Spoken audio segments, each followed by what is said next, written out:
न जाने इस देश के लोगों को क्या हो गया है और इस देश के अंदर सबसे बड़ा मुद्दा कुत्ता बन गया है।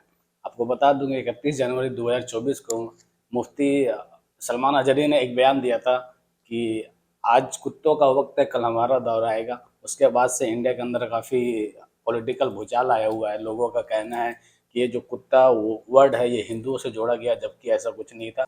और बीजेपी के एक नेता त्रिवेदी, उन्होंने ये कुत्तों वर्ड जो ऐसे कुत्तों का दौर है, ये कुत्ता एक स्पेशली वर्ड निकाल के हिंदुओं से जोड़ना शुरू कर दिया और उसके बाद से उस पर केस भी हुए। केस होने के बाद जूनागढ़ के जो गुजरात की जो पुलिस है, एटीएस है, मुंबई आती है। मुंबई आने के बाद सलमान अजहरी को उठा के लेके जाते हैं, मुफ्ती सलमान अजहरी को वहाँ से उठा के लेके जाते हैं और अरेस्ट करते हैं। ये सारे मसला मसाइल चल रहे हैं आज के डेट में। पता नहीं हिंदुस्तान के लोगों के और वहाँ के कुछ नेताओं के क्या हो जाता है कि एक छोटी सी बात को लेके बड़े बनाने की कोशिश करते हैं। और आज के टाइम में कुत्ते भी परेशान है कि मेरे साथ हो क्या रहा। कहीं भी देखे, कोई भी सोशल मीडिया पर अगर आप जाएंगे तो आपको पता चलेगा कि कई कुत्ते का फोटो कोई फोटो खींच के वीडियो बना के पोस्ट कर दे रहा। और सिर्फ यहाँ के आम लोगों की बात नहीं है, आजकल नेताओं भी खुल के सामने आ रहे हैं। तो आपको बता दूं कि राहुल गांधी जो है से अभी भारत जोड़ो यात्रा पे हैं और उनका भी इस मुद्दे से जुड़े हुए कुछ बयान आए हैं, कुछ फुटेज है जो मैं आपको दिखाऊंगा।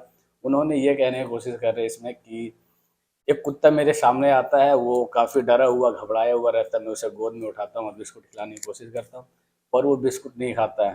तो मैं वो बिस्कुट को उसके मालिक के दे देता हूँ और कहता हूँ कि ये बिस्कुट आप इसे खिला दो, ये खा लेगा।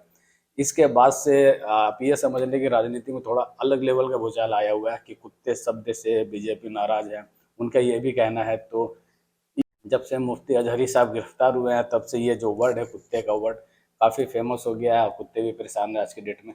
चलिए मैं आपको सुनाता हूँ ये जो कुत्ते का वर्ड है और इस पे राहुल गांधी ने क्या कहा है खुल के, ये मैं आपको सुनाने की कोशिश करता हूँ। एक छोटी सी क्लिप आप उस पर देखें।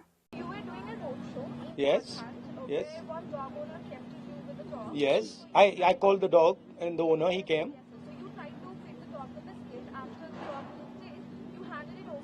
Oh yeah, because वो बिल्कुल घबराया हुआ था, कांप रहा था। और मैंने जब उसको बिस्किट दिया वो डर गया, तो मैंने उसको मालिक को दिया कि भैया आप दे दो, ये आपसे आपके हाथ से खा लेगा। फिर वो मालिक ने उसको दिया, वो खा गया। तो इसमें मतलब इशू क्या है?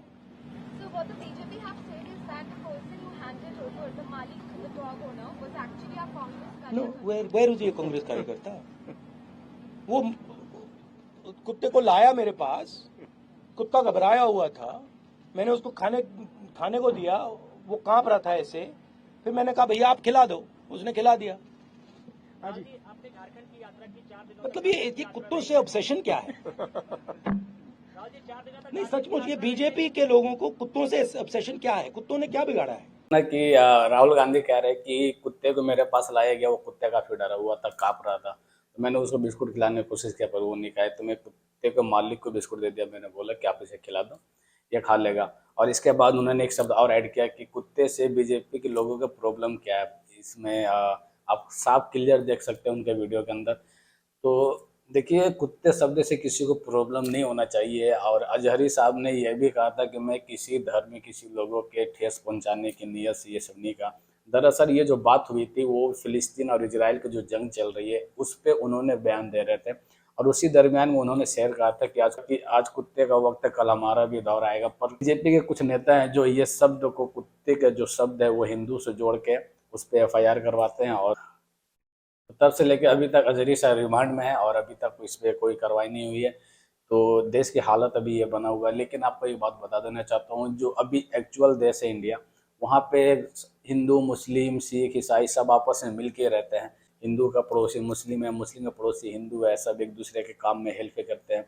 फिर भी पता नहीं क्यों इतना नफरत आपस में क्यों हो रहा है लोगों को। तो खैर, ये तो पॉलिटिक्स की बात हो गई। पॉलिटिक्स वाले लोग कुछ भी जोड़ देंगे और आपस में लड़ाने की कोशिश करेंगे। तो मैं आप लोगों को कहना चाहता हूँ कि अगर आप लोग एक जगह रहते हैं और देश की तरक्की चाहते हैं तो आपस में बिल्कुल भी लड़ना जायज़ नहीं है, क्योंकि आप जितना लड़ाई करेंगे उतना पॉलिटिशियन को फायदा होगा।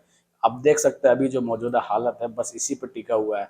तो आप अपने आप को संभालें। और ये जो आलतू फालतू का चीज़ आते हैं सोशल मीडिया पे और काफ़ी जो फालतू का चीज़ों को लेके बड़े मुद्दे बनाने की कोशिश करते हैं कुछ नेता, तो ये सब मुद्दे से बचे और अपने आप को संभालें और देश की तरक्की में अपने आप को साथ दें और लोगों को साथ में लेके चले, तभी देश के कुछ हो पाएगा।